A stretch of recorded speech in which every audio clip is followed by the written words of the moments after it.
তিলের নাড়ু কে না ভালোবাসে। তিলের নাড়ু বেশিরভাগ আমরা লক্ষ্মী পুজোর সময় আর বিজয়ার পর আমরা ঘরেতে বানাই। কিন্তু আজ আমি পূর্ণিমাতে, গুরু পূর্ণিমা, গুরু নানক বার্থডেতে আমি তিলের নাড়ু বানিয়েছি। দারুণ হয়েছিল খেতে। খুব ইজি প্রসেসে আমি বানাবো। তো চলুন শুরু করা যাক। দেখুন আমার এই চায়ের কাপটা একটু বড় সাইজের, নর্মাল যে চায়ের কাপ হয় তার থেকে একটু বড়। আমি এই হিসাবে পৌনে 1 কাপ, 1 কাপের থেকে একটু কম আমি তিল নিয়ে নিয়েছি। এই তিলটা আমি 2 থেকে 3 মিনিট লো ফ্লেমে আমি একটুখানি ফ্রাই করে নেব। কোনো ঘি টির দরকার নেই। এটা এর জন্য ফ্রাই করব, কখনো কখনো নমি ভাব মানে একটু ময়েশ্চার হয়ে যেতে পারে।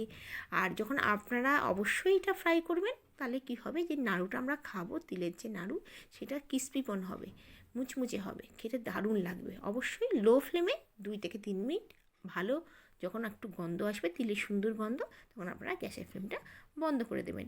একদম ছেড়ে দেবেন না, লাগাতার এটা নাড়াবেন, কারণ নাড়লে না একদম পুড়ে যাবে, তখন কিন্তু খেতে একদমই ভাল লাগবে না। দেখুন মোটামুটি হয়ে গেছে। 2 থেকে 3 মিনিট আমি একটু ফ্রাই করে নিলাম।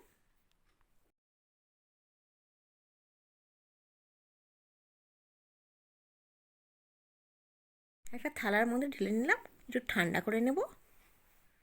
ওই প্যানটার মধ্যেই আমি একটুখানি ওই কাপের হিসেবে হাফ কাপের মতন জল দেবো। দেখুন সাদা আছে, পুড়ে গেলে দেখতেও ভালো লাগবে না, খেতেও ভালো লাগবে না। ওই প্যানেই আমি একটু করে জল দিয়ে দেবো। ধরুন এই 4 চামচ, চায়ের যে চামচ হয় সেই চামচ 4 চামচ জল দিয়ে দেবো। এর মধ্যে আমি এবার গুড় দেবো। ওই কাপের মাপেই 1 কাপের থেকে একটু বেশি আমি গুড় দিয়ে দিলাম। ধরুন 150 গ্রাম তিলেতে 200 গ্রাম গুড় হবে।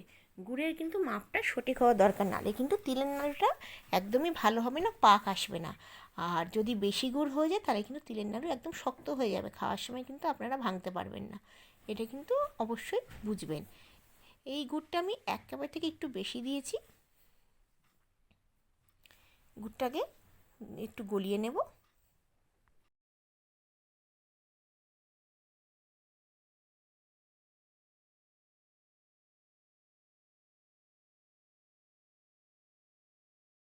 এই গুড়টা কিন্তু আমি একদম লো ফ্লেমে জাল দিচ্ছি, একদম ফ্লেম কিন্তু হাই করবেন না। 3 থেকে 4 মিনিট হয়ে গেল। এবার আমি দেখব হয়েছে কিনা। একটা বাটিতে একটুখানি জল নেব। না, গুড়টা এখনও হয়নি মনে হচ্ছে, তা আমি দেখব একবার। না, হয়নি, আর একটু হবে, 2 মিনিটের মতন হবে। দেখুন আমি আরেকবার, আরেকটুখানি 2 মিনিটের মতন আমি জাল দিয়ে নেব।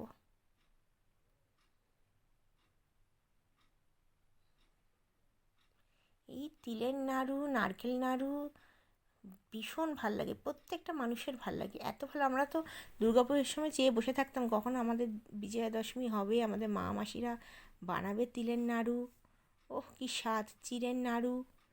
দেখুন হয়ে গেছে, মোটামুটি হয়ে গেছে। দেখুন এরকম, এই যে ড্রপটা পড়ছে একদম আস্তে পড়ছে, দেখুন একটা সুতোর মতন হবে। এটা হয়ে গেছে। একটা বাটিয়ে নিয়ে দেখব হয়েছে কি না।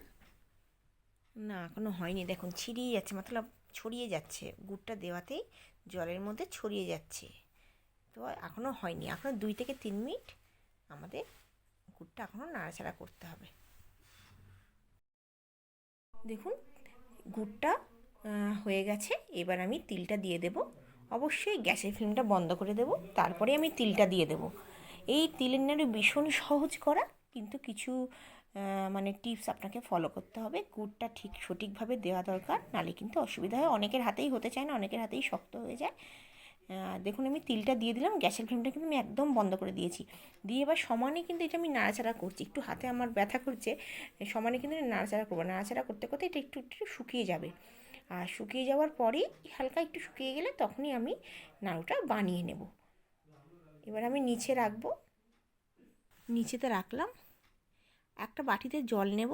জল নিয়ে হাতেতে একটু তালুতে জল লাগিয়ে তারপর লাড্ডুগুলো বানাবো, নাড়ুগুলো। এই কাজটা কিন্তু খুব ঝটপট করতে হবে, নাহলে কিন্তু তিল যদি শুকিয়ে যায়, তাহলে কিন্তু মুশকিল হবে লাড্ডু বানাতে। প্রচণ্ড গরম, গরম অবস্থাতেই আমাদের করতে হবে।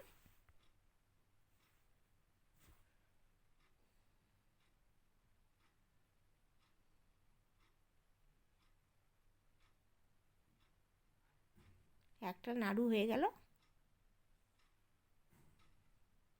সেম প্রসেসে আমি দ্বিতীয়টা বানিয়ে নেব, দ্বিতীয় নাড়ুটা।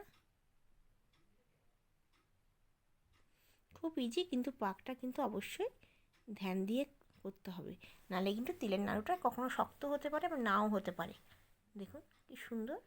আর অবশ্যই তাড়াতাড়ি করবেন, কারণ ওপরে যে চিকনাপন মানে চকচকে ভাবটা যদি একটু কমে যায় তাহলে কিন্তু তিলের নাড়ুটা কিন্তু হবে না, কিন্তু এটা কিন্তু অবশ্যই খেয়াল করবেন।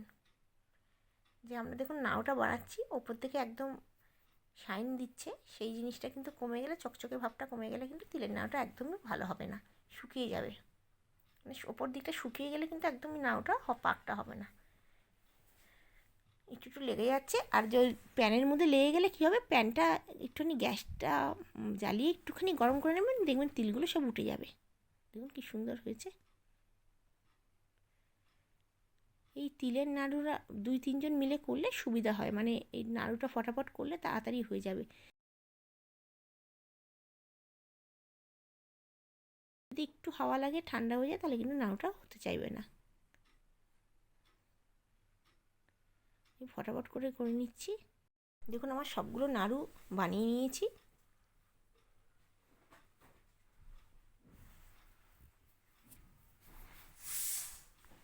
যদি আজকের ভিডিওটা আপনাদের ভালো লেগে থাকে, অবশ্যই লাইক করবেন, শেয়ার করবেন, সাবস্ক্রাইব করবেন আমার চ্যানেলটিকে।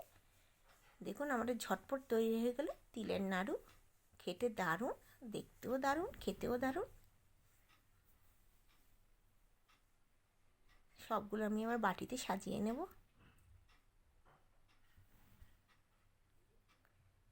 আবার আসবো নতুন ভিডিও নিয়ে। ধন্যবাদ।